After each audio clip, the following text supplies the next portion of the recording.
Today we're going to go over a Reddit story title, Finding Out the Truth About My Wife. We spent 2 years together in college and got married the fall after we graduated. Spent 2 years exploring our relationship and finally got settled down and was ready to raise a family. She got off birth control and her libido took off, but it took 3 years for us to get pregnant. But we got a beautiful girl finally.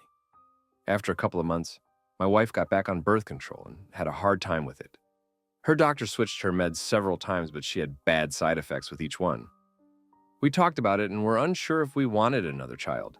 And since it was easier for me to get a vasectomy reversed later if we decided to have more children, I had the operation. That was 3 years ago, and after coming off birth control, my wife has felt better, and SEX has been worry-free since we can no longer get pregnant. We actually have SEX more now than when we were in college.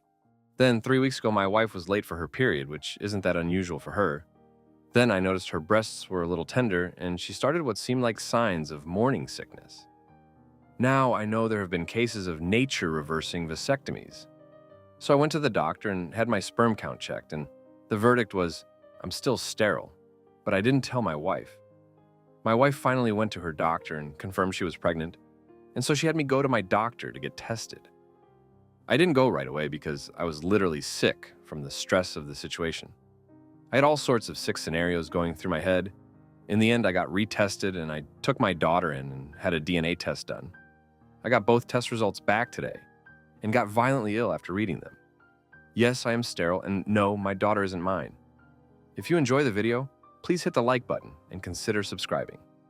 My goal is to hit 500 subscribers by the end of the month. I really would appreciate the support.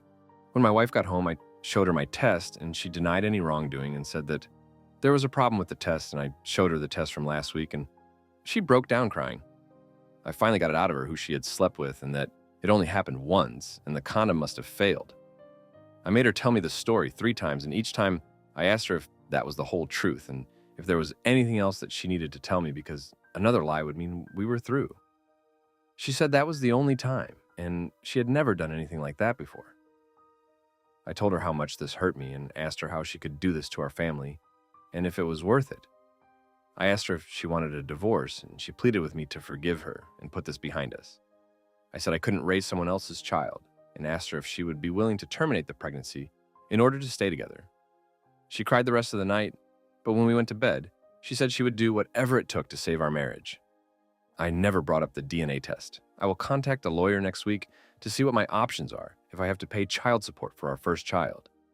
If she had come clean about the father of our first child, I could have swallowed my pride and tried to work to forgive her. But she thought she was in the clear and didn't need to confess to anything else. No telling what I'll never know. Lawyer update. My lawyer's awesome. She had me bring in a bunch of paperwork, bank statements, and my medical and DNA results, and had me tell her my story. Her assistant sat in with us and took notes while my lawyer went through my documents. After I finished, she asked a few questions and spelled out my options. I live in an at-fault state, which is good and bad. Good as in, it gives us leverage. Bad as it takes longer and much more expensive. In the case of the first child, if my wife agrees to sign the papers, my liability for child support is an easy fix.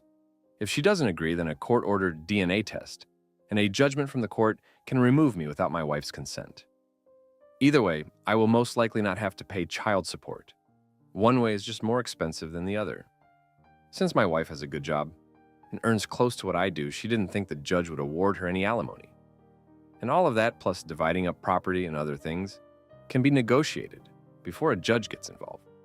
The bad news was due to the holidays. They couldn't have the papers ready before Christmas, but definitely would before the end of the year.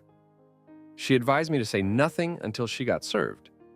She gave me a list of things to do before and after Christmas, before they served my wife.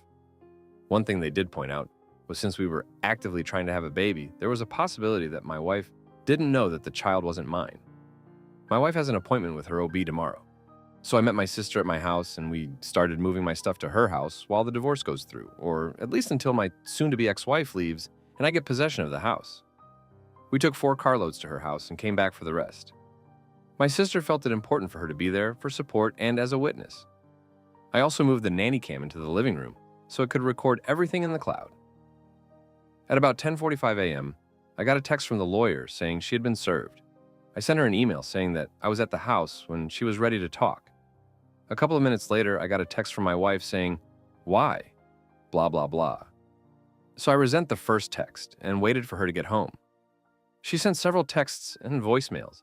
They don't mention anything about cheating, just how she thought we were working this out, and she thought we would sit down and have a conversation before proceeding with a divorce.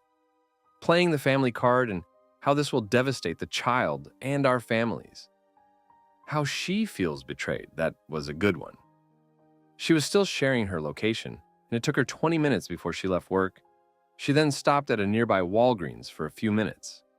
The purpose of the stop at Walgreens became clear as a police car pulled in behind her in the driveway. According to the officers, she got the police there because she said she was afraid and that we had guns in the house. I showed the officers my empty gun safe and said that I had removed them to another secure location. We went back to the living room and I showed my wife the paternity test that I had done that showed her daughter was not mine. Her response was denial and disbelief, which appeared genuine. She broke down and cried for about 10 minutes. I told her this was the final straw and why I wanted the divorce.